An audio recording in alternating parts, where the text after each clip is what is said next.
And yes, there's only one big story to talk about tonight. Let's get into it. It was last night's family meeting.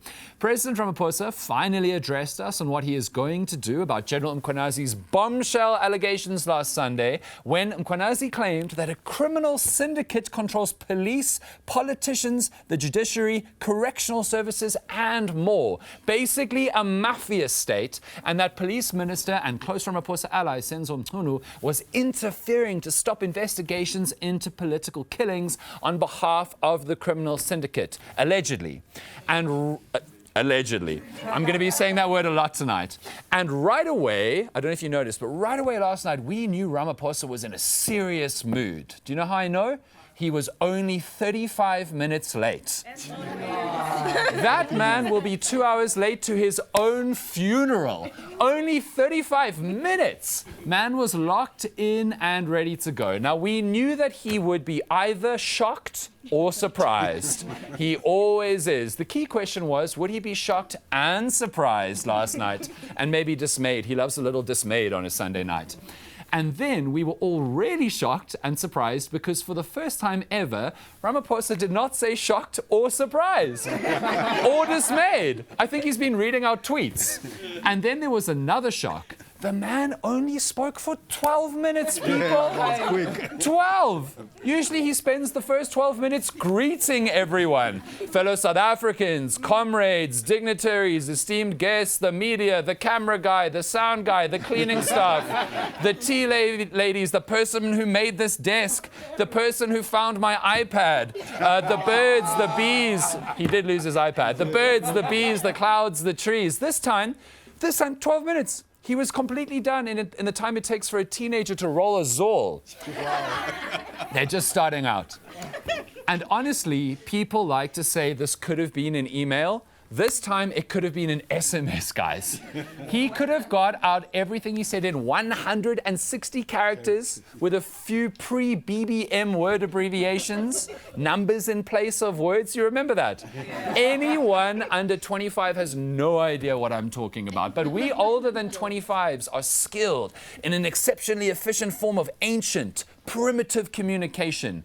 Guys, we fell in love in 160 characters, no emojis, just pure innovation. We did it on phones where you had to push the 7 button 4 times just to say the letter S. Ramaphosa could have done that address in 160 character SMS, but he packed a lot of punches in those 12 minutes. He announced another commission of inquiry, another one, as DJ Khaled loves to say, because of course he did.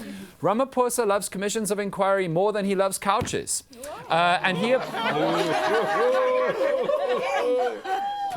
They sealed that investigation, and we don't know why. He appointed Acting Deputy Chief Justice Buyisile Madlanga to head the commission. Usually, a retired judge is chosen, but Madlanga is in the act of retiring right now anyway. And interestingly, Ramaphosa gave the commission a broad mandate to investigate all kinds of powerful organizations and all kinds of potential crimes. He said illegal acts will be investigated, suppression of investigations, inducing people into illegal acts, victimizing and removing whistleblowers and resistant officials, and he also explicitly said that current and former police officials who failed to act on credible evidence and internal warnings of wrongdoing will also be investigated. He's talking about you, Becky Cele. You and your hat stayed at Kat Matlala's penthouse suite at a luxury Pretoria hotel. You admitted it. The same Kat Matlala who's currently on trial for trying to murder his ex-girlfriend and for tender corruption. The same Kat Matlala who General Mkhwanazi identified and linked to Senzo Mchunu. He's looking at you, Becky. If I were you, I would ho-yo Becky, or you'll... ho-yo Becky, or you'll be in trouble. And your hat, it's Pinky and the Brain, that vibe. It always has been. Okay, so this commission of inquiry stuff is all well and good, but what we really wanted was a time frame by which this would happen, right? And he said the commission must provide an interim report after 3 months. And another one after 6 months. That's half a year. And sometime after that, we will get a final report. People, 3 and 6 months are the first and second trimester of a pregnancy. It's over half the time it takes to have a human baby. Way over half. We need answers to the key questions now. Right now. Like in the next 2 weeks. We need something before the Bucks play Georgia on Saturday. By the way, Georgia is a country, not a person, or the US state of Georgia, for those of you who don't know. We need answers urgently, especially about if Police Minister Mkhwanazi interfered to try and end the political killings task team in KwaZulu-Natal. And if Deputy National Commissioner Shadrack Sabir took 121 live investigations away from the task team and left them to rot and gather dust on his desk.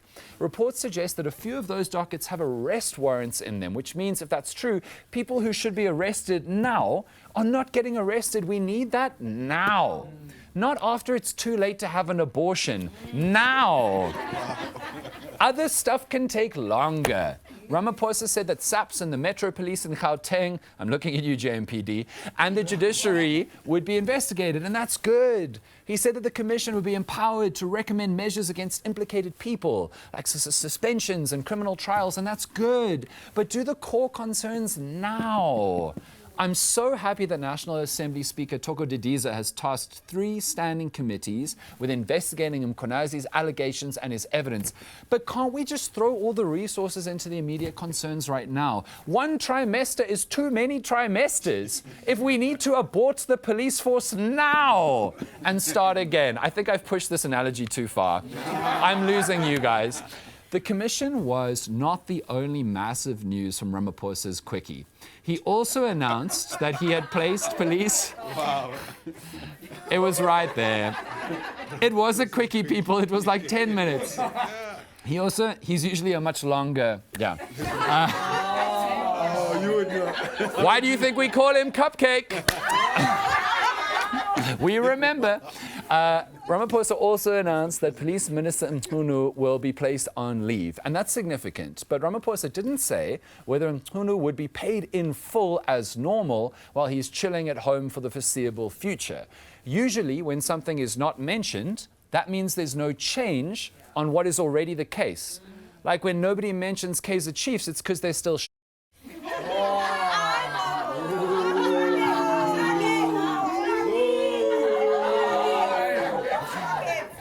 And it's likely that Mkhwanazi is going to receive his full pay as usual, which I get it, because he hasn't been proven guilty of anything yet, and innocent until proven guilty, but also, screw that. Man is the subject of an era-defining crisis, and he gets full ministerial pay for sitting at home and playing Grand Theft Auto. Like, come on. Okay, to be clear, I don't know for a fact that he plays GTA, but if what Mkhwanazi accused him of is true, he's probably waiting for GTA 6 with the rest of us and just decided to do it in real life to pass the time. Speaking of Mkhwanazi, Ramaphosa only mentioned him at the start when describing how his press conference kicked off all this, and that's significant. There was plenty of speculation that he would be placed on special leave too, and there had been threats that if he was touched, meaning suspended, fired or killed, there would be unrest in KZN like in the July 21 riots. Ramaphosa avoided that completely. He did tell us who would be standing in as police minister, and his pick was very interesting. Many people don't know the name, but Feroz Kachalia is an anti-apartheid struggle stalwart, lawyer and politician who is an ANC NEC member who represented the party in Gauteng in the provincial politics for years, including as Speaker of the Gauteng Provincial Legislature from 1999 to 2004 and as MEC of Community Safety and Economic Development. He's now a law professor at Wits University and the chairperson of the National Anti-Corruption Advisory Council, which honestly, until last night, I didn't know we had. Haven't really seen the fruits of the labor of that Anti-Corruption Advisory Council. But. The most important thing that you need to know about Feroz Kachalia, more important than everything I just said, is that he's from Benoni, meaning he's not to be f***ed with. And that's what we need from our interim police minister right now, people. Benoni levels of don't f*** with me. So that's where we are now. The commission will slowly, painfully kick into gear. Hopefully its processes will be on full public display for all of us to see, because the most important thing now is that we, like everyday South Africans, can all watch what happens, follow every moment, take in all the revelations, the findings, the thinking of the commission. Because a crucial part of all of this is that we need to regain trust and faith in the police, in the justice system. The legitimacy of the Commission's work and findings relies on us, the people, believing that we understand and know what they are doing and believing in the value and truth of the Commission's work. In the coming months, we are going to face so much propaganda, so much fake news, so many lies, so much spin from all sides with a million different agendas.